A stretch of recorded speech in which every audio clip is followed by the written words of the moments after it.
Hai, Assalamualaikum dan selamat datang ke Kuantan River Cruise.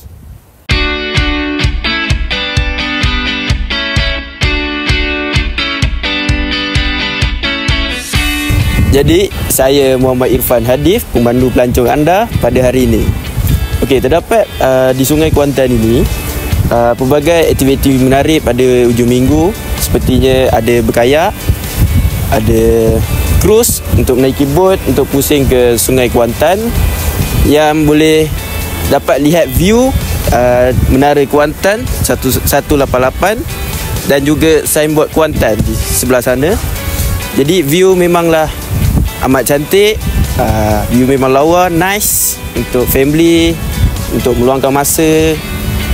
Untuk mandi-manda pun sebenarnya tak digalakkan lah untuk sini lah. Banyak haiwan liar, sepertinya biawak kan. Mana tahu ada buaya-buaya kat sini kan. Tuan-tuan tak tahu kan. Seterusnya untuk tiket naik cruise ni tidaklah murah, tidaklah mahal, mampu milik untuk satu family untuk pusing-pusing di Sungai Kuantan ni, untuk melihat pandangan. Cuba tengok kat sana. Lawa kan view dia. Boleh lihat kat sana ada Menara Kuantan. Ya, lawa kan. Tuan-tuan kalau yang datang dari jauh boleh memancing juga kat sini untuk dapatkan ikan patin. Balik boleh bawa masak. Seronok naik ni Kuantan River Cruise ni. Boleh mancing ni, naik bot ni. Naik bot. Melihat keindahan alam semula jadi. Memang seronok.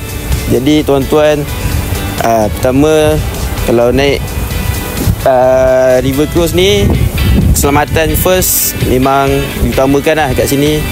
Sebab kita bermain dengan nyawa dekat atas air, memang diutamakan keselamatan. Kena pakai life jacket.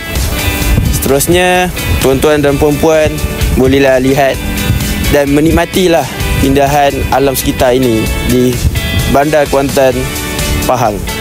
Jadi daripada ini saja daripada saya. Sekian, terima kasih.